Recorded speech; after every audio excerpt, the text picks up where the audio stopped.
할렐루야. 여러분 모두 반갑습니다. 오늘도 예배당에서 또 각 가정에서 하나님을 예배하는 여러분들 모두 주의 이름으로 환영하고 축복합니다. 어느덧 1월 마지막 주일, 올해 1월에는 5주일이 있었는데 1월의 5번째 주일을 맞게 되었습니다. 새해를 허락하신 하나님의 은혜에 감사할 뿐 아니라 여기까지 이르도록 지켜주신 하나님의 신실하심이 얼마나 감사한지 모르겠습니다.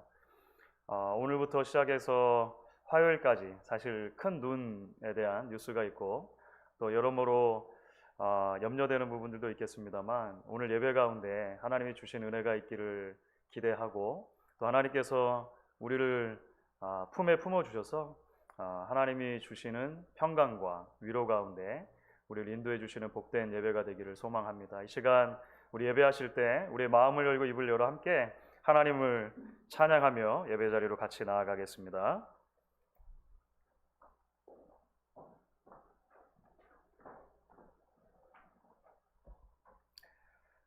네, 오늘도 죄와 사망으로부터 참 자유를 주시는 우리 주 예수 그리스도의 보혈을 의지하며 하나님 보좌 앞에 나아가도록 하겠습니다. 같이 찬양하시겠습니다.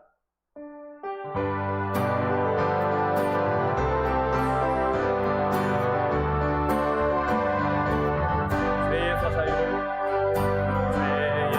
자유를 얻게 하는 보혈의 능력, 주의 보혈, 시험을 이기고 승리하니 참 놀라운 능력이로다.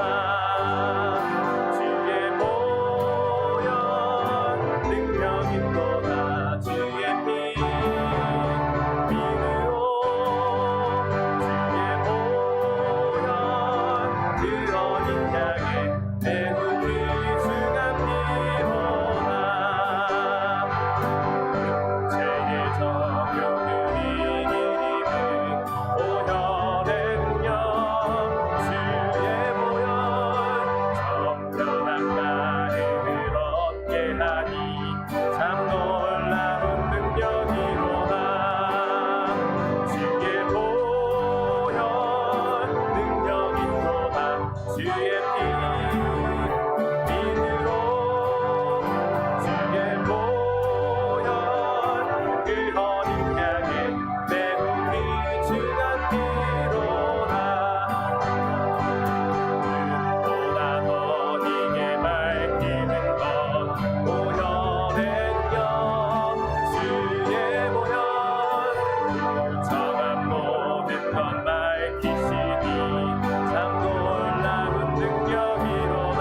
4절입니다. 구주의 복음을 전할지도 보혈의 능력, 주의 보혈 날마다 나에게 찬송 주니 참 놀라운 능력이로다.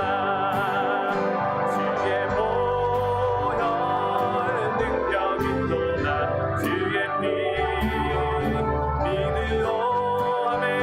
주의 보혈 그 어린 양의 매우 귀중한 피로. 주의 보혈 능력이로다. 주의 피 믿으오. 주의 보혈 그 어린 양의 매우 귀중한 피로다. 주의 보혈 능력이로다. 주의 피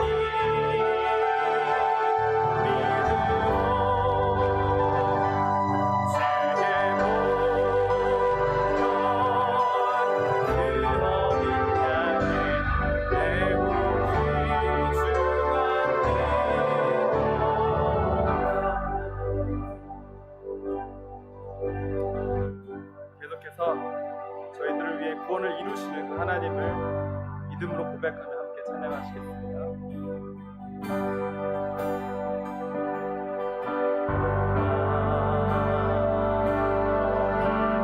두려워 말고 오라.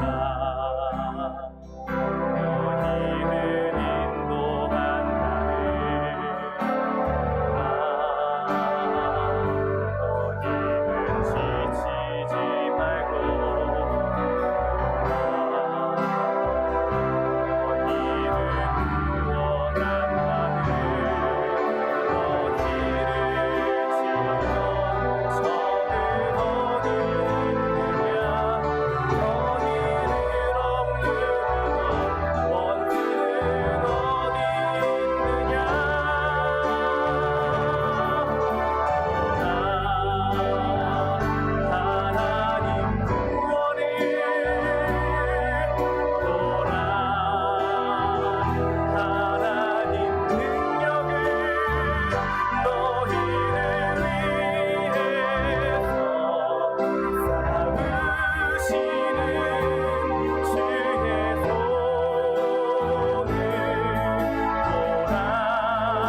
더 믿음으로 고백합니다. 오라 너희는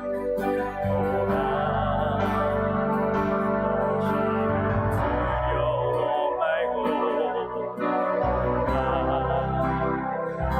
너희는 인도한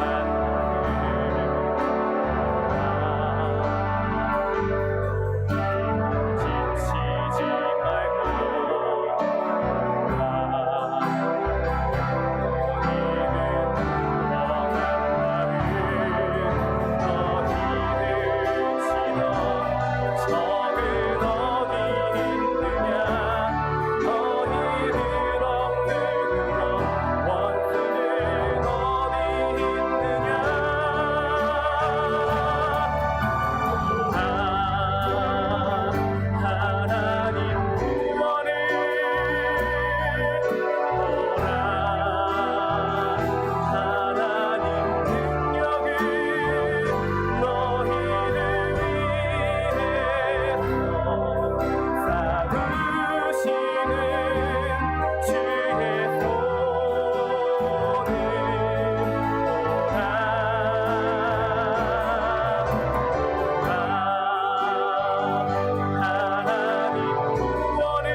자, 계속 자리에서 일어나셔서 계속 찬양하겠습니다. 나의 반석이신 하나님, 같이 찬양하겠습니다.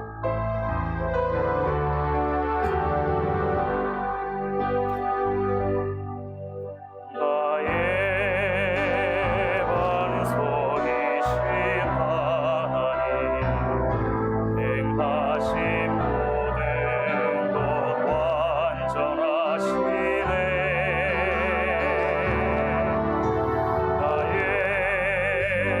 생명 되신 하나님, 내게 행하신 일 찬양합니다.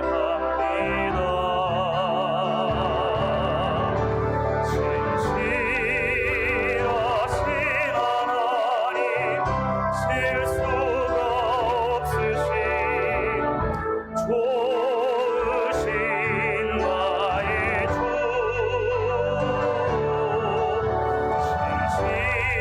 진실하신 하나님, 실수가 없으신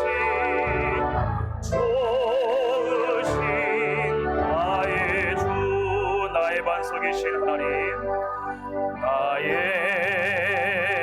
반석이신 하나님, 행하신 모든 것 완전하시네.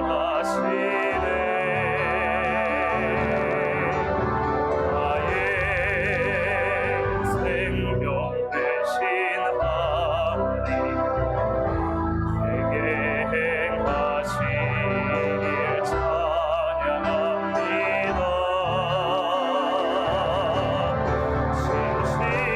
진실하신 하나님, 실수가 없으신 좋으신 나의 주,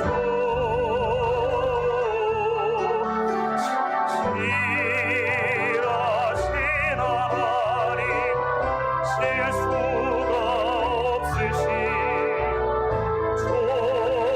좋으신 나의 주.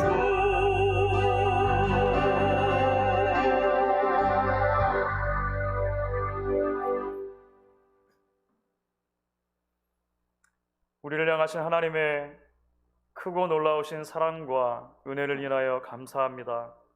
새해가 시작하고 지난 한 달 동안도 하나님의 은혜의 장중에 우리를 붙드시고 여기에 이르도록 이만큼을 인도하신 것 참으로 감사합니다.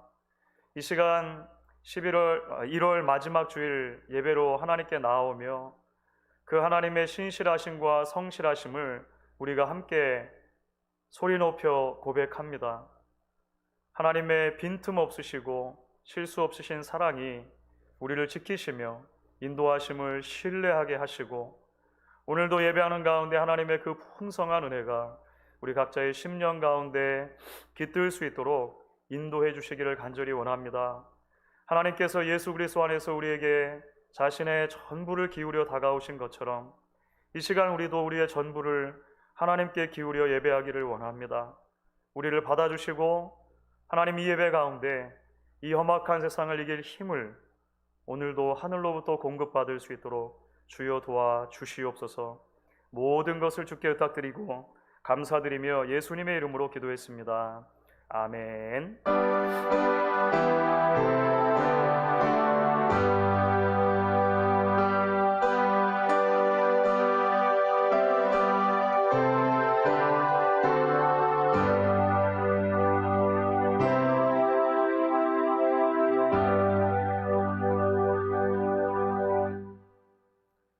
오늘은 교독문 4번입니다. 시편 5편을 함께 교독하도록 하겠습니다. 여호와여 나의 말에 귀를 기울이사 나의 심정을 헤아려 주소서. 나의 왕 나의 하나님이여 내가 부르짖는 소리를 들으소서. 내가 주께 기도하나이다. 여호와여 아침에 주께서 나의 소리를 들으시리니 아침에 내가 주께 기도하고 바라리이다. 주는 죄악을 기뻐하는 신이 아니시니 악이 주와 함께 머물지 못하며 오만한 자들이 주의 목전에 서지 못하리이다. 주는 모든 행악자를 미워하시며 거짓말하는 자들을 멸망시키리이다. 여호와께서는 피 흘리기를 즐기는 자와 속이는 자를 싫어하시나이다. 오직 나는 주의 풍성한 사랑을 힘입어 주의 집에 들어가 주를 경외함으로 성전을 향하여 예배하리이다. 여호와여 나의 원수들로 말미암아 주의 의로 나를 인도하시고 주의 길을 내 목전에 곱게 하소서. 아멘. 전능하사 천지를 만드신 하나님 아버지를 내가 믿사오며 그 외아들 우리 주 예수 그리스도를 믿사오니 이는 성령으로 잉태하사 동정녀 마리아에게 나시고 본디오 빌라도에게 고난을 받으사 십자가에 못 박혀 죽으시고 장사한 지 사흘 만에 죽은 자 가운데서 다시 살아나시며 하늘에 오르사 전능하신 하나님 우편에 앉아 계시다가 저리로서 산 자와 죽은 자를 심판하러 오시리라. 성령을 믿사오며 거룩한 공회와 성도가 서로 교통하는 것과 죄를 사하여 주시는 것과 몸이 다시 사는 것과 영원히 사는 것을 믿사옵나이다. 아멘. 우리 자리에 앉으셔서 계속 찬양하겠습니다.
배장원 집사님 기도 인도해 주시겠습니다.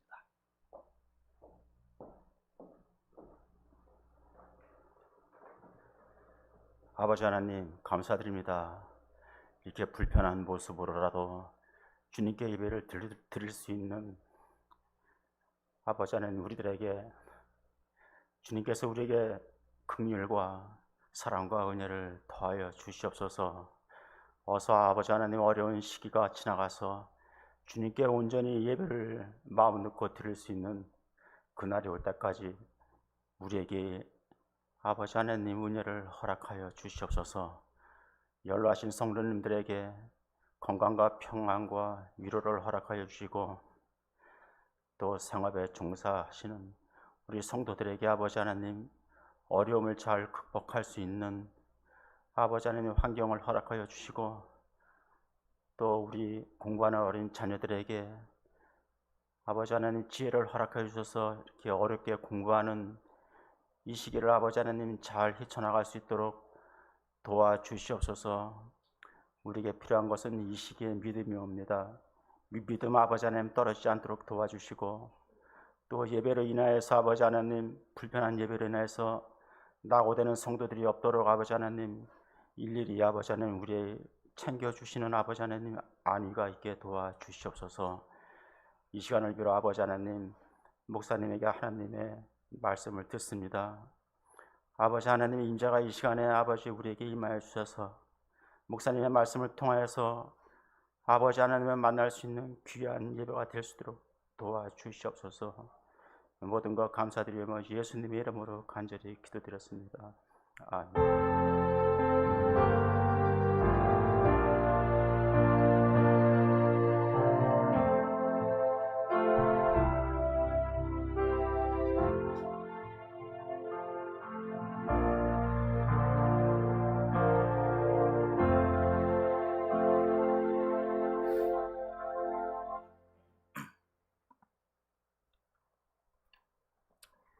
오늘 우리에게 주시는 하나님의 말씀, 구약성경 에스라서 4장 1절부터 6절까지 그리고 24절 말씀 읽도록 하겠습니다.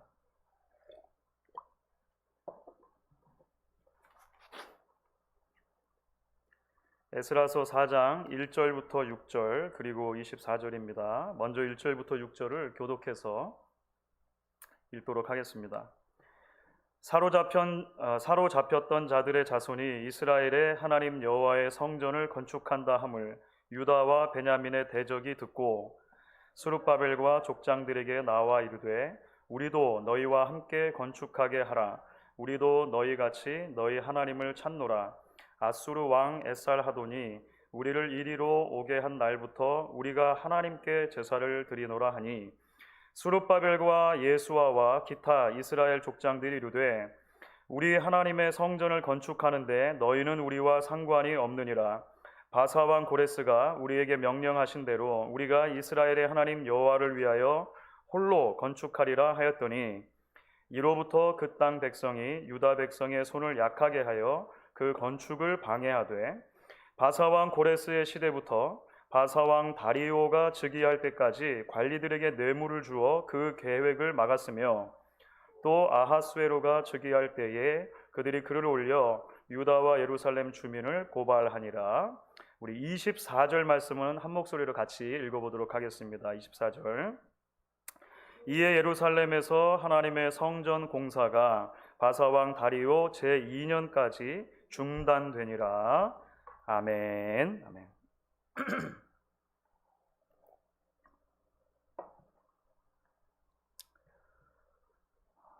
인생을 살다 보면 괄호를 치고 싶은 그런 시기들이 있습니다. 덮어두었으면 하는 기간, 건너뛰었으면 하는 순간들이 있다고 하는 것이죠. 지난주 우리는 포로기에서 돌아온 하나님의 백성들이 성전을 건축하기를 시작해서 이제 그 기초를, 지대를 쌓아 올린 이야기를 함께 나누었습니다. 원래 솔로몬 성전이 건축되었던 바로 그 달에, 그 성전이 있던 그 터에 그들은 이제 기초를 세울 수가 있었던 것이죠. 그리고 나서 하나님 앞에 성대한 기공식 예배를 올려드리게 됩니다. 그곳에는 감격스러운 찬양이 있었습니다. 뜨거운 눈물이 있었고 뜨거운 함성이 있었습니다. 여기까지 이르도록 함께 하셨던 하나님이 앞으로 우리에게 이루실 그 거대한 일들을 기대하는 그런 놀라운 기대와 감격이 있는 순간들이었다라고 하는 것이죠. 그런데 여러분, 이게 웬일입니까? 그들은 곧 거대한 벽에 부딪히게 됩니다. 포로에서 귀환한 그 이스라엘 백성들보다 먼저 그곳에서 살고 있었던 다른 민족들이 있었는데 그들이 이제 회방을 놓기 시작한 것입니다. 그 결과가 어떻게 되었을까요? 성전의 공사가 멈추게 됩니다. 단순하게 한 달, 두 달을 멈춘 게 아닙니다. 심지어 1년, 2년을 멈춘 것도 아닙니다. 우리가 함께 읽은 말씀 가운데 24절 말씀을 보니까 이에 예루살렘에서 하나님의 성전 공사가 바사왕 다리오 2년까지 중단되었다. 이렇게 되어 있습니다. 다리오 왕은 고레스 왕 다음 왕입니다. 그러니까 무려 왕이 2번 바뀔 동안 이게 횟수로 따지면 16년입니다. 16년 동안 성전의 기초만 그냥 쌓아놓고 나서 방치된 채로 성전 공사가 멈춰져 있었다라고 하는 거예요. 결국 에스라서 6장을 이제 보면 성전 공사가 겨우 5장부터 다시 시작해가지고 6장에서 마무리가 되거든요. 그 마무리가 되는 것은 다리오 왕 6년 때니까 성전에 처음 기초를 놓고 나서 성전이 완공되기까지 얼마 만의 시간이 건너간 거냐면 20년의 시간이 무려 건너가는 것을 보게 됩니다. 여러분, 우리 생각에는 지난주에 우리가 함께 나눴던 말씀이죠. 기공식 자리에서 찬양과 함성이 막 어우러지는 그 장면에서 에스라서 6장 하나님의 성전이 완공된 이야기로 그냥 바로 건너뛰면 좋을 것 같아요. 회방을 받아서 16년이나 멈춰져 있었던 이야기가 기록된 4장, 나중에 다시 성전 공사가 시작은 하지만 여전히 여러 어려운 절차들이 남아있다라고 말하는 5장, 건너뛰었으면 좋겠다는 마음이 굴뚝 같습니다. 그 기간만큼은 과로로 그냥 묶어두고 싶은 마음이 있다라고 하는 것이죠. 그렇다면 여러분, 왜 성경에는 이런 내용이 숨김없이 기록되어 있는 것일까요? 다시 말하면 오고 오는 세대의 신앙인들에게 오늘 이 하나님의 말씀은 어떤 메시지로 다가와서 적용이 되어지느냐라고 하는 것입니다. 무엇보다도 먼저 우리는 이 말씀을 통해 다시 한번 성경 전체가 말하는 굉장히 중요한 원리 하나를 기억하게 됩니다. 그것은 하나님의 은혜로 시작한 일에도 분명히 장애가 있을 수 있다라고 하는 원리입니다. 아주 단순하고 아주 기본적인 성경의 페이지마다 우리에게 전달해주는 중요한 메시지라고 하는 것이죠. 여러분, 우리는 기억합니다. 애초에 먼 나라에 포로로 잡혀가 있었던 하나님의 백성들이 다시 본국으로 귀환할 수 있게 된 것, 그리고 그곳에 와서 성전을 건축할 수 있게 된 것이 하나님의 은혜였다라고 하는 거예요. 하나님의 일하심이었다라고 하는 것입니다. 그래서 에스라서를 딱 열었을 때 그 에스라서는 이런 말씀으로 시작을 했습니다. 바사왕 고레스 원년에 여호와께서 예레미야 입을 통해 하신 말씀을 이루게 하시려고 바사왕 고레스의 마음을 감동시키시매. 말씀드렸던 것처럼 고레스는 아시리아 그리고 바벨론 다음에 고대 근동의 패권을 장악한 페르시아 제국, 이 페르시아 제국을 세운 인물입니다. 고레스를 그 당시 사람들은 고레스 대왕이라고 불렀습니다. 고레스 대왕. 그들의 눈에는 이스라엘 백성들이 본국으로 돌아가서 거기 가서 원래 섬기던 신에게 성전을 짓는 모든 일들이 고레스 대왕 덕분이라고 하는 것을 생각하는데 의심의 여지가 없었습니다. 아시리아나 바빌론과 달리 이 페르시아 제국을 세운, 바사 제국을 세운 고레스 왕이 너무나 넉넉한 리더십을 가졌기 때문에, 포용적인 리더십을 가졌기 때문에 이런 일들이 일어난다라고 생각했을 거예요. 여러분, 지난 한 해 이제 어렵고 힘든 시기를 지나면서 한국에서 하나의 캠페인이 있었습니다. 그게 뭐냐면 덕분에 챌린지라고 하는 캠페인이죠. 여러분, 그 뉴스 기사를 읽으신 분들도 많이 계실 거예요. 덕분에 챌린지. 이게 뭐냐면 국민들을 위해서 수고와 희생을 아끼지 않았던 그 의료진들의 헌신을 기리는 마음에서 이제 시작된 캠페인인 거예요. 그래서 여러 국민들이, 뭐 나중에는 국회의원들까지 포함해가지고 그런 의료진들에게 어떤 모양으로든지 간에 내가 할 수 있는 최선의 방법으로 수고가 너무 많았습니다. 감사합니다. 고맙습니다. 이런 메시지를 이제 전달하는 그런 캠페인을 했다라고 하는 거예요. 한마디로 말하면 우리가 지금 이만큼 지낼 수 있게 된 것, 이만큼 한국 사회의 방역이 이루어질 수 있게 된 것, 여러분들 덕분입니다. 그래서 이제 덕분에 챌린지가 된 거죠. 자, 만약에 기원전 5세기에 고대 근동을 살아가는 많은 사람들의 문화 속에서 덕분에 챌린지라고 하는 것을 한다면 누구 덕분에라고 보통 사람들이 생각을 했겠습니까? 분명히 그들은 고레스 대왕을 떠올렸을 것입니다. 고레스 대왕. 지금까지 우리가 압제와 억압 가운데 살다가 지금 이만큼 자유를 누릴 수 있게 된 것, 고토로 돌아가고 원래 섬기던 신들을 위해 성전을 짓게 된 것, 모두가 다 고레스 대왕 덕분입니다. 고레스 덕분에 라고 그 당시를 살아가는 누구라도 환호했을 것이라고 하는 것이죠. 고레스 대왕 만세. 말하자면 이렇게 이야기를 했을 거예요. 이런 관점에서 볼 때 에스라서 1장 1절이 더 놀랍다고 하는 것입니다. 그렇죠? 에스라서 1장 1절은 그 고레스의 마음을 하나님이 감동시키셨다라고 선언하기 때문에 그렇습니다. 다시 말하면 역사의 주인이신 여호와 하나님께서 하나님의 때에 하나님의 방법으로 하나님이 세우신 사람을 통해 하나님의 일을 이루신다라고 하는 것이 에스라서를 우리가 열면서 발견하게 되는 놀라운 선포라고 하는 것이죠. 여러분, 이스라엘 백성들이 이것을 잘 알았습니다. 그렇죠. 그래서 우리가 지난주에 함께 나누었던 그 성전 지대를 쌓고 나서 기공식을 드리는 자리에서 이스라엘 백성들이 한 목소리로 찬양한 내용이 있지 않습니까? 그렇죠.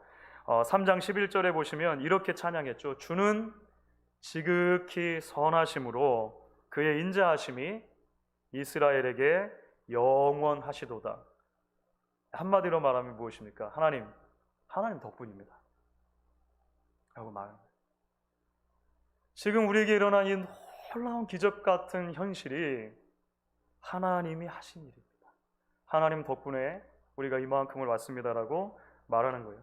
고레스 대왕이 좋은 왕이라서가 아니라, 고레스 대왕이 남들보다 인자한 통치자라서가 아니라 역사의 주인이신 하나님께서 여전히 우리를 포기하지 않으시고 우리의 삶의 굴레 가운데 여기까지 이르도록 인도하셨습니다라고 고백하는 거예요. 자, 그런데 그 성전 공사가 방해를 받았다는 것입니다. 이 지점을 이해하는 것이 대단히 중요하다는 거예요. 바로 그렇게 하나님께서 인도하셔서 시작되었던 일에 회방을 받게 되었고, 나아가 그 일이 멈추어 16년간을 손도 못 대는, 손 하나 까딱하지 못하는 그런 현실이 지속되었다라고 하는 것입니다. 사랑하는 여러분, 그렇습니다. 우리는 무엇보다도 성도로 살아가는 긴 삶의 여정 가운데 이 단순한 원리를 놓치지 말아야 할 것입니다. 하나님의 은혜로 출발한 인생에도 얼마든지 회방이 있을 수 있다는 것입니다. 장애가 있을 수 있다는 것입니다. 그 결과로 우리의 삶이 오랜 기간 동안 멈추어 선 듯한 그런 현실의 순간들을 지날 때가 있다라고 하는 것입니다. 이런 성경의 전반적인 진리와 다른 가르침을 누군가가 선포한다면 그것은 말씀을 오해한 것입니다. 우리가 신앙을 가지는 그 순간 우리의 삶에 실패가 한 번도 없을 것이다. 우리가 믿음을 가지는 그 순간, 우리가 하나님 앞에 하나님을 위해 살겠다라고 헌신하는 순간, 결단하는 순간 우리 앞에 탄탄대로만 열릴 것이라고 약속하는 것은 사실은 신앙의 이름으로, 믿음의 이름으로 나의 욕망을 가르치는 것에 지나지 않습니다. 최근에 한국에서는 그런 일들이 있었던 것 같아요. 방역이 실패하고 바이러스가 확산되는 것의 중심에 몇몇 종교와 관련된 단체들이 있었습니다. 특별히 기독교 신앙과 관련된 단체들이 있었어요. 그런데 내용을 들여다보니까 성경이 가르치는 것과 퍽 거리가 먼 가르침들을 계속 주워왔다는 것을 보게 됩니다. 여러분, 아브라함을 한번 생각해 보십시오. 아브라함. 그는 자신의 고향을 떠나서 하나님이 지시하신 땅까지 온 가족을 데리고 출발하는 모험을 감행했던 믿음의 사람입니다. 그런데 하나님께서 그에게 주신 약속이 분명했었죠. 내가 너로 큰 민족을 이룰 것이다. 너와 그 후손에게 앞으로 보여줄 그 땅을 선물로 줄 것이다. 젖과 꿀이 흐르는 땅. 그곳에서 너와 내 후손이 복의 통로로 살아가야 할 것이다. 하나님의 약속이었어요. 너무나 분명한 약속이었습니다. 그런데 그 아브라함이 온 가족을 이끌고 그 약속의 땅 가나안에 도착해서 얼마 되지 않아 맞닥뜨리는 삶의 현실이 무엇이었는지 아십니까? 기근입니다. 기근. 극심한 가뭄이 그 땅에 있었고 결국은 배가 고파서 어쩔 수 없이 그 이웃에 있었던 이집트로, 애굽으로 피신할 수밖에 없는 그런 상황을 맞게 되었다는 거예요. 젖과 꿀이 흐르는 땅이 어디 있습니까? 목숨을 부지하기 위해서 그 땅을 떠나야 하는 현실이 있었다라고 하는 거예요. 약속의 땅과 기근이라고 하는 것이 전혀 어울리지 않아 보이는데 하나님은 그것을 허락하신다는 거예요. 그리고 그것이 아브라함을 향한 거대한 계획, 거대한 인도하심 안에 허락되어지는 요소라고 하는 것입니다. 여러분, 예수님과 제자들이 함께 배를 타고 갈릴리 호수를 건너가는 이야기도 마찬가지죠. 아마 우리가 여러 차례 함께 나누었던 말씀일 것입니다. 호수 저편으로 건너가자 이렇게 말씀하신 것은요, 예수님입니다. 제자들이 먼저 말한 게 아니에요. 그런데 예수님께서 호수 저편으로 건너가자 하신 그 항해길에 더군다나 예수님이 그 배에 함께 타고 계시는데도 불구하고 갈릴리 호수에는 풍랑이 몰아칩니다. 그렇기 때문에 우리는 자연스럽게 이런 질문을 던지지 않을 수 없는 것이죠. 하나님의 은혜로 출발한 인생길에 회방이라고 하는 요소를 허락하시는 하나님의 뜻이 뭐냐라고 하는 것입니다. 그렇죠. 우리가 이것을 질문할 수밖에 없죠. 멈춤의 기간을 허락하시는 하나님의 의도가 무엇이냐라고 하는 것입니다. 바로 이 지점이 오늘 이제 우리가 말씀을 통해 발견하는 두 번째 메시지로 연결이 됩니다. 바로 하나님이 이런 종류의 회방을 우리의 인생 가운데 허락하시는 것은 믿음의 본질이라고 하는 아주 중요한 주제와 맞닿아 있다는 것입니다. 오늘 배집사님께서도 기도하시는 가운데 우리가 이 시기를 지나는 동안 이 믿음이라고 하는 주제를 어떻게 붙들어야 되는지에 대해서 기도해 주셨는데요. 오늘 말씀과 일맥상통하는 대목이 아닐 수 없습니다. 다시 말하면 하나님께서는 우리의 믿음의 순수함을 지키도록 하시기 위해서 그 믿음이 성장하고 성숙하는 기회로 삼도록 하시기 위해서 때로 우리가 이 땅에 발딛고 살아가는 긴 믿음의 여정 가운데 이러한 순간들을 허락하신다고 하는 것입니다. 시편을 보면 그 시를 적은 시편 기자들의 적나라한 마음의 상태가 고스란히 담겨져 있는 많은 시들이 있음을 발견하게 됩니다. 그 중에서 시편 73편은 시편 기자가 하나님 앞에 하나님, 내가 하나님 때문에 실족할 뻔했습니다라고 아주 솔직하게 고백하는 그런 대목이 나옵니다. 이 하나님의 사람은 믿음을 가지고 이 땅을 살아가는 도중에 삶에 큰 회의를 느끼게 되는 것입니다. 예배의 자리에 있을 때는 굉장히 좋습니다. 하나님의 은혜를 소위 경험할 때는 문제가 없는 것 같아요. 그런데 삶의 현장으로 돌아가 보니까 여전히 문제가 남아있다는 거예요. 우리말로 하면 건물 리스가 다음 달로 다가왔고 그 리스의 계약을 보니까 너무나도 내게 힘든 상황이 주어질 게 뻔한 거예요. 자녀들의 학비 독촉을 하는 그 편지가 여전히 날라와 있어요. 내가 해결하고 갚아야 될 비리 아직도 책상 위에 산더미같이 쌓여 있는 것입니다. 하나님의 은혜를 받고 예배의 자리를 떠났다고 해서 여기서 받은 은혜가 그 비를 캔슬해 주지는 않는 거예요. 더군다나 그러한 여전히 남아있는 어려움 가운데 이 시인이 눈을 들어보니까 주위에 있는 다른 사람들이 보이기 시작한 거예요. 신앙을 안 가진 사람들입니다. 하나님을 믿지 않는 사람들이에요. 그들의 삶의 패턴을 보면 분명하게 악인입니다. 악인. 속이고 남들에게 피해를 주고, 그런데 그런 악인의 삶을 보니까 형통해요. 악인의 삶이 늘 승승장구하는 것처럼 보인다라고 하는 것입니다. 그래서 시인이 절망하는 거예요.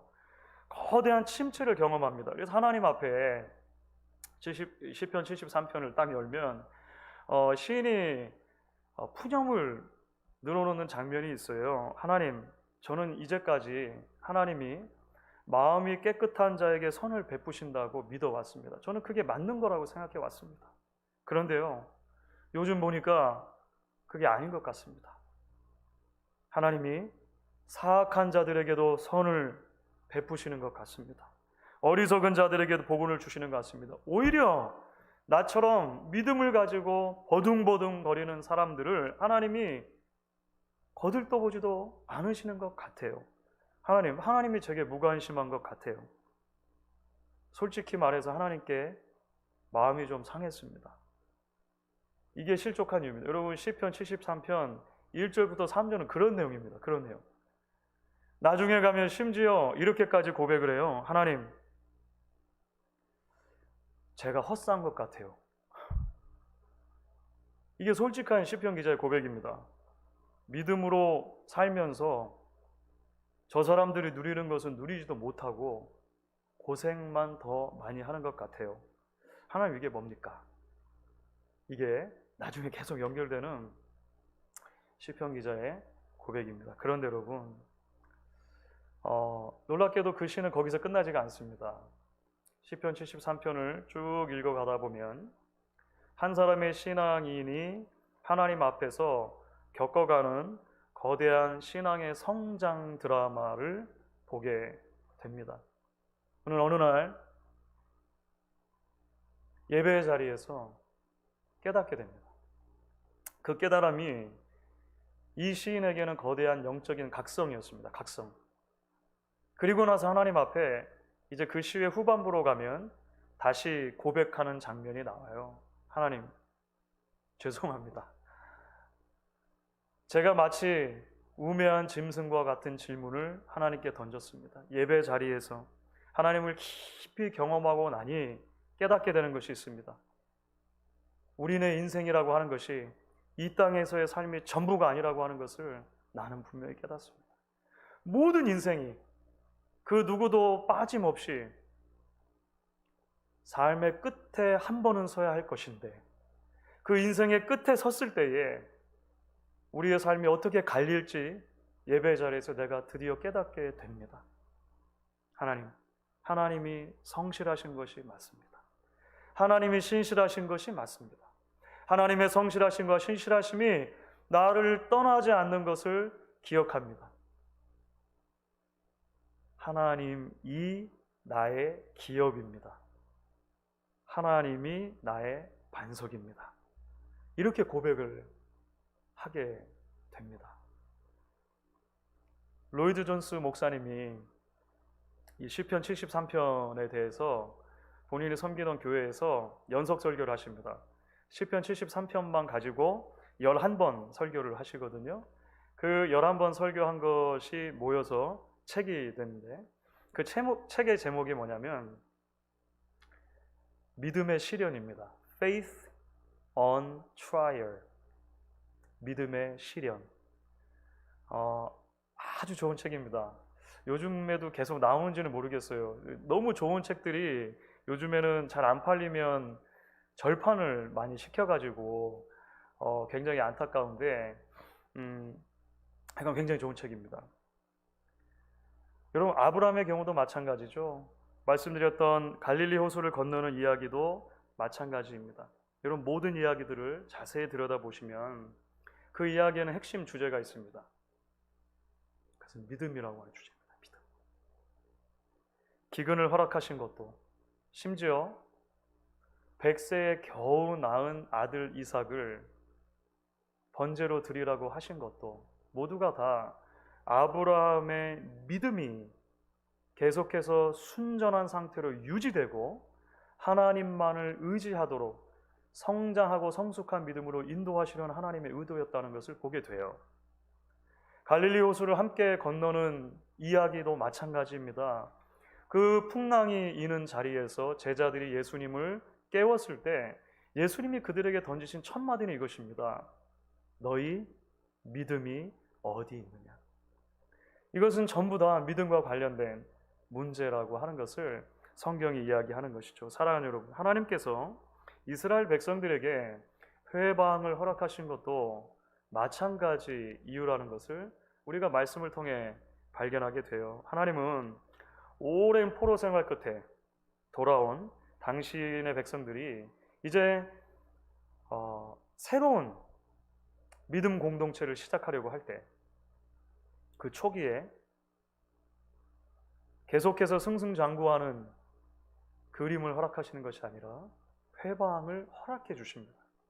결국은 그 회방의 시기를 지나 멈춤의 시기가 도래하는 것까지도 하나님은 허락해 주시는 것이죠. 그것은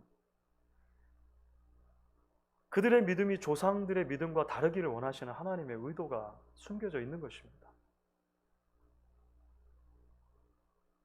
하나님이 이루신 일이라고 하는 것을 단순하게 고백하는 것, 한 번 감사하고 감격하는 것으로 끝나는 것이 아니라 그 일생 동안 그 하나님의 은혜에 사로잡힌 자들로, 그 믿음에 끊임없이 반응하는 자들로 살아갈 수 있는 자리 부르신다는 것이죠.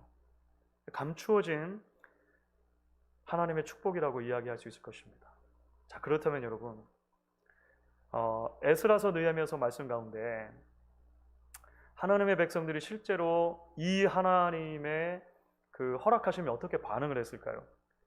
이 회방의 시간, 이 멈춤의 시간들에 어떻게 반응을 했을까요? 그것을 살펴보는 것이 우리에게 대단히 의미심장한 메시지로 다가옵니다. 여러분, 사실 오늘 함께 읽은 이야기를 보시면 그 회방이 있던 초기에 이스라엘 백성들이 믿음의 순결함을 지키는 쪽으로 하나님이 원하시는 방향으로 선택했다는 것을 보게 돼요. 자, 오늘 함께 읽은 말씀의 1절을 보시면 성전 건축을 방해한 사람들의 정체가 드러나는데 그들이 유다와 베냐민의 대적이다 이렇게 말합니다. 자, 이 사람들이 어떤 사람들이었는가? 오늘 말씀 가운데 조금 더 자세한 정보가 주어지는데요. 이들은 예전에 아시리아가 고대 근동의 패권을 장악하고서 수많은 나라들을 점령했을 때 아시리아의 방책은 뭐냐면 사람들을 옮겨 놓는 것입니다. 이게 이제 그 페르시아와 다른 정책이었다고 하는 것이죠. 사람들을 막 섞어 놓는 거예요. 자, 그때 아시리아 왕, 아수르 왕의 정책을 따라서 이 지역으로 미리 옮겨져 와서 살았던 이민족들을 말하는 거예요. 원래 이스라엘 민족들도 좀 남아 있었을 거예요. 그들과 이민족들이 결혼을 해서 후세가 남겨지게 되는데 이게 나중에 예수님 당시에 사마리아 사람들까지 연결되어지는 뿌리가 되는 거예요. 그러니까 이 사람들의 정체는 순수한 하나님의 백성들의 정체가 좀 다른 것입니다. 이해가 되셔야 되겠어요. 이 부분이 이해가 되셔야 되는데요. 자, 이들이 이제 처음 나와서 이스라엘 백성들에게 대화를 걸어오는 것입니다. 자, 놀랍게도 처음부터 이 사람들이 성전 건축을 회방 놓으려고 했던 건 아니에요. 오늘 말씀을 보시면 처음에 이들이 시도했던 것은 뭐냐면 이스라엘 백성들이 이제 성전 기초를 놓는 모습을 본 다음에 그 성전을 계속 짓는 일에 우리도 힘을 보태겠다라고 말한 거예요.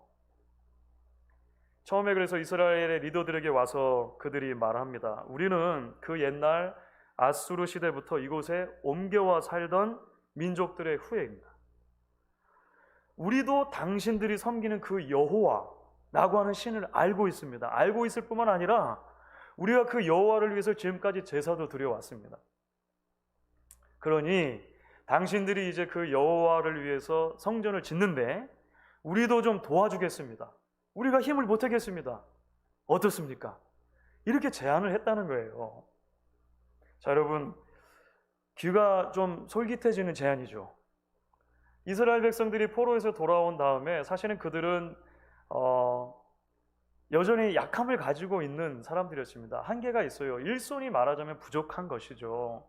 누군가가 도와준다고 하면 얼마나 좋습니까? 그런데 오늘 함께 읽은 말씀을 보면은요, 놀랍게도 이스라엘 백성들이, 그 리더들이 그 제안을 단칼에 거절합니다. 단칼에 거절해요. 3절 말씀입니다. 3절 보시면 이렇게 돼 있죠. 우리 하나님의 성전을 건축하는데 너희는 우리와 상관이 없느니라. 바사왕 고레스가 우리에게 명령하신 대로 우리가 이스라엘 하나님 여호와를 위하여 홀로 건축하리라. 너무 매정해 보이죠? 아니, 도와준다는데 왜 그 도움을 뿌리칩니까? 여러분, 말씀드린 그 배경을 이해해야 합니다. 이들의 정체가 무엇이냐라고 하는 거예요. 지금 이스라엘 백성들이 그들의 호의와 같은 그 제안을 거절한 이유는 뭐냐면 이것을 신앙의 순수함과 연결시켰기 때문에 그렇습니다. 여호와 신앙의 순결함이라고 하는 주제와 연결시켰기 때문에 그래요. 지난주에 그리고 몇 주 전에도 계속 말씀드렸던 것처럼 포로기를 지나는 동안에 하나님의 백성들에게 깊이 있는 깨달음이 임하게 됩니다. 그것은 뭐냐면 왜 우리나라가 망하게 되었는가? 왜 성전이 무너지게 되었는가? 그 가장 큰 이유 중에 하나가 우리 조상들이 혼합주의적인 신앙을 가졌기 때문이라고 하는 것을 깨달았다는 것입니다. 여러 이민족들의 다신교 신앙 속에서 여호와 신앙이 계속해서 타협되어 왔다는 것, 그것이 그들의 문제의 핵심이었다는 것을 깨달은 거예요. 이들이 여호와를 알고 여호와를 위해서 제사도 드렸다라고 하는 것에 솔깃하면 안 되는 이유가 뭐냐면 그들에게는 여러 신들이 있었던 거예요. 말씀드렸던 것처럼 유다 왕국이 멸망하기 바로 직전에 어떤 일이 있었습니까? 그들이 여호와를 안 섬겼던 게 아닙니다. 섬기지 않았던 게 아니에요. 성전이 그대로 있었습니다. 여호와께 제사를 드렸습니다. 그런데 동시에 그 성전 안에 아세라 신상과 바알 신상이 있었다는 거예요. 그게 문제인 것이죠. 성전 안에 바알 신을 위한 남자 창기들의 집들이 있었다는 거예요. 나중에 보면 그것들을 걷어내는 일들을 하지 않습니까? 신앙의 순결함, 순수함을 지키는 것이 너무나 중요한 이슈였다는 것을 이들은 알았다라고 하는 거예요. 그래서 이제 그 제안을 거절한 것입니다. 제안이 거절되고 나니까 이 대적들이 감추어두었던 이빨을 드러내기 시작하죠. 이제 오늘 우리가 함께 읽은 말씀 가운데 몇 가지가 나와요. 아주 적극적이고 아주 체계적이고 아주 집요하게 이들은 성전 공사를 방해합니다. 그렇죠. 물리적인 힘을 가하기도 합니다. 그래서 성전 공사가 아예 진행되지 못하도록 그렇게 물리적으로 막는 거예요. 나중에 가면요, 여러 왕들이 바뀌도록 이 사람들은 관리들에게 뇌물을 줍니다. 그래가지고 성전 공사가 진척되지 않도록 해요. 나중에는 어떤 일까지 벌어지냐면 바사 왕에게 상소문을 올립니다. 공적인 편지를 보내가지고 국가적인 차원에서 이 성전 공사를 중단하게끔. 악은 성실합니다. 악은 집요해요. 끝까지 막는, 끝까지 막아요. 자, 그래서 이게 장기화되는 것이죠. 이 멈춤의 시간이 장기화되면서 이제 이스라엘 백성들은 그들의 신앙의 진가를 드러내야만 하는 시기를 지나게 되는 것입니다. Faith on trial, 믿음의 시련의 기간을 이제 장기적으로 겪게 되는 거예요. 자, 그러면 이렇게 어려움이 장기화되는 가운데 이스라엘 백성들은 어떻게 그들의 신앙을 하나님 앞에 고백하게 되었을까요? 여기서 이제 안타까운 지점이 드러나는 것입니다. 안타까운 지점이. 초기에 신앙의 순수함을 지키기 위해서 단호하게 얼마나 멋지고 의연합니까? 우리 안 도와줘도 됩니다. 이렇게 말했었는데요. 장기화되고 성전을 건축하지 못하고 지대만 놓여 있는 상태에서 계속해서 이 멈춤의 기간이 있다 보니까 그들이 다시금 하나님에게서 멀어지는 모습을 보게 됩니다. 그들이 성전 공사를 가만 내버려 두고 이제 하나님에게서 멀어지게 된 모습을 가장 적나라하게 지적하고 꾸짖었던 선지자가 학개 선지자입니다. 지난주에도 학개라고 하는 선지자 말씀을 드렸죠. 학개 선지자의 그 꾸짖음을 통해서 그들이 어떤 방식으로 하나님에게서 멀어졌는가를 보게 되는데요. 아주 흥미로운 대목이 나와요. 하나님의 전이 아직 지어지지 않은 상태에서 그대로 남아있는데 그들은 자신들의 집을 짓고 치장하는데 열중했다 라고 하는 것이 학개 선지자의 지적이었습니다. 학개서 1장 9절 후반부를 보면 그래서 이렇게 되어 있어요. 내 집은 항폐하였으되 너희는 각각 자기의 집을 짓기 위하여 빨랐습니다. 자신의 집을 짓는 게 뭐가 문제입니까? 그거 자체가 문제라고 말하는 건 아니에요. 문제는 뭐냐면 그 시기를 지나는 동안 하나님에게서 마음이 멀어진 것입니다. 믿음이라고 하는 처음에 그들의 마음을 불태웠던 주제들이 이제 희석되기 시작했다는 것입니다. 하나님이 멀어지니까 더 이상 그들의 삶 가운데 하나님의 은혜만이 우리를 지탱해 준다라고 하는 그 신앙의 고백도 사라지기 시작했다고 하는 거예요. 그래서 이 두 모습은 우리가 신앙생활을 하면서 회방의 자리, 멈춤의 자리를 지날 때 어떻게 하나님 앞에 계속해서 서 있어야 할지에 대한 대단히 중요한 시금석으로 다가온다라고 생각합니다. 주 안에서 사랑하는 여러분, 결국 성경에서 읽는 이스라엘 백성들의 성공과 실패라고 하는 주제는 오늘을 사는 우리 모두에게 중요한 메시지로 다가옵니다. 말씀드렸던 것처럼 이런 회방의 시간은 믿음의 순결함과 성숙으로 부르시는 하나님의 손길이라고 하는 것을 우리가 기억해야 합니다. 멈춤의 시간이라고 하는 것은 당신만을 더욱 의지하고 붙드는 자리로 초대하시는 하나님의 부르심이라고 하는 것이죠. 단순하게 과로로 묶어둘 시기가 아닙니다. 덮어둘 시기가 아닙니다. 지나가기를 빨리 기대야만 하는 시기도 아니라고 하는 것이죠. 오히려 우리 신앙 여정에 가장 소중한 선물 같은 시기를 우리가 받아들이고 하나님 앞에 우리가 어떻게 서 있어야 할지를 돌아보는 시점들이 되어야 할 것입니다. 말씀드렸던 시편 73편 이제 마지막 절을 보시면 그 내적인 갈등, 침체를 경험했던 시인이 결국은 하나님 앞에 이런 고백을 올려드리는 것을 보게 됩니다. 바로 그런 진리를 깨달은 신앙인의 고백이죠. 시편 73편 28절을 제가 한번 읽어보겠습니다.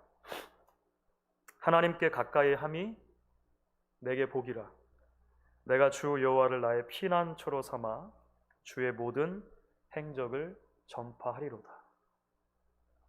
여전히 고되고 힘겨운 시기를 살아가는 사랑하는 성도 여러분, 오늘 아침 우리가 함께 읽은 말씀을 기억하며 우리를 앞서갔던 신앙 선배의 바로 이 고백이 저와 여러분의 고백이 되기를 소망할 수 있는 우리 될 수 있기를 주의 이름으로 간절히 축원하겠습니다. 우리 시간 같이 한번 찬양하실 때 찬송가 435장, 그래서 오늘 찬양하려고 합니다.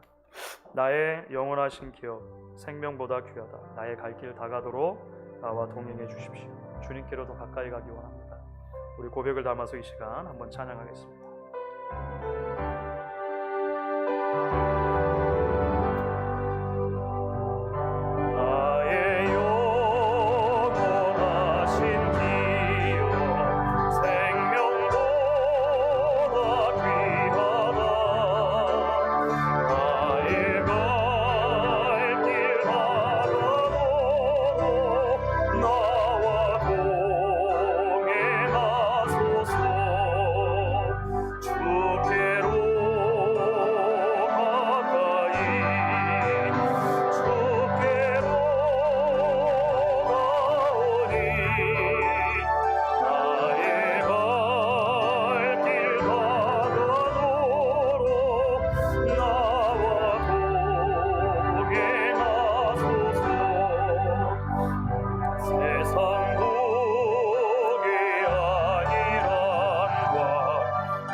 시간 우리 함께 나눈 말씀 기억하시면서 잠시 한번 하나님 앞에 헌신기도 드리도록 하겠습니다.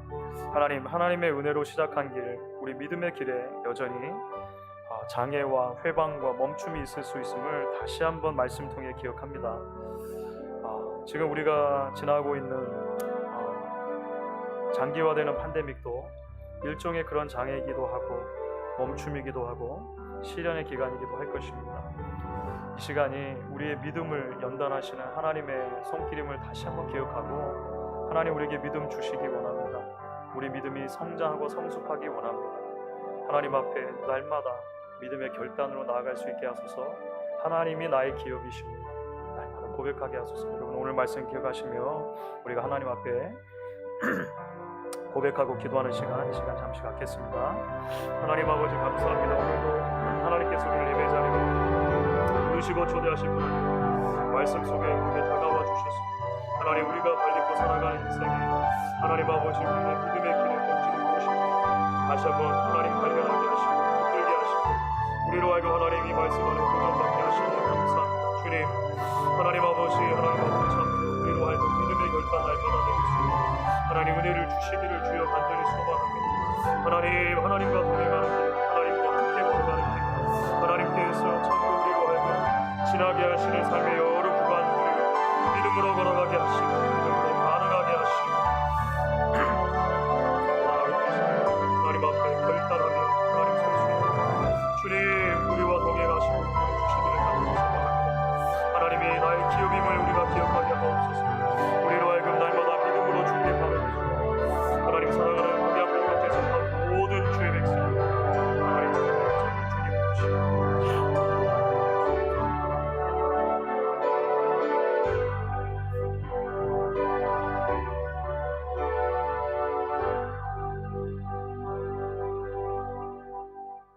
시간 우리 다 같이 자리에서 일어나셔서 봉헌 찬양 하나님께 드리시고 봉헌하신 뒤에 함께 기도하겠습니다.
배가우 권사님 하나님께 감사헌금 드리셨습니다.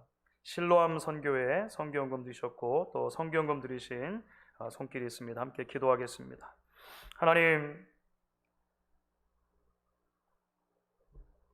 하나님의 말씀이 우리에게 전달해 주시는 그 오랜 진리를 이 아침에 다시 한번 들여다보게 하시고 다시 한번 우리의 삶 가운데 주시는 하나님의 음성으로 받게 하시니 감사합니다. 믿음의 길에 하나님이 인도하신 길에 여전히 장애와 회방과 멈춤이 있을 수 있음을 우리가 기억하며 우리가 지금 지나고 있는 이 시기를 하나님의 말씀의 거울에 비추어 보기를 원합니다. 하나님, 고된 시기들을 지나며 다시 한번 우리의 눈을 들어 하나님을 바라보게 하시고 하나님이 우리의 영원한 기업이심을 믿음으로 고백하며 우리가 서 있는 그 자리에서 믿음의 순결함과 순수함을 지킬 뿐더러 날마다 그 믿음이 주님 앞에 성장할 수 있도록 주님 우리를 인도해 주시기를 간절히 원합니다. 목양 공동체에 속한 사랑하는 성도들, 한심령들, 그 가정들 하나님께서 지켜주셔서 하나님 이 시기가 우리로 하여금 믿음이라고 하는 주제를 함께 대화하는 시기가 되게 하시고 그 가운데서 함께 주님이 기뻐하시는 열매를 맺기에 부족함이 없도록 인도하여 주시옵소서. 여전히 난관이 있고 여전히 어려움이 있지만 우리의 눈을 들어 하나님을 바라보며 주님과 함께 동행하는 그 복된 삶이 참 기쁨의 삶임을 날마다 우리가 깨닫고 고백할 수 있도록 주님 우리와 동행하여 주시옵소서. 오늘도 하나님을 예배하며 헌금 드리는 여러 손길들이 있습니다. 주일헌금으로, 11조헌금으로, 선교헌금으로, 감사헌금으로 드리는 모든 손길들을 주님 기억해 주셔서 하나님 이 물질이 사용되는 곳곳마다 하나님의 영광을 위해 사용될 수 있도록 도와주시고 날마다 우리에게 주시는 이른비와 늦은비 가운데 하나님의 채우심과 공급하심, 인도하심을 경험하는 주의 백성들 되게 하여 주시옵소서. 하나님 새해가 시작하고 한 달이 마무리되도록 인도하신 주의 은혜에 감사합니다.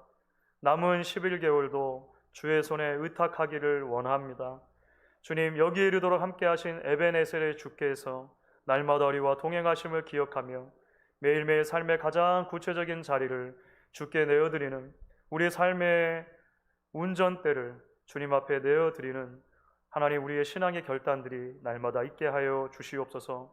우리의 자녀들 어느 곳에 있든지 하나님 기억해 주시고 그들이 선 그 자리 하나님을 예배하는 온전한 자리 될 수 있도록 날마다 주님 보호하시고 지켜 주시옵소서.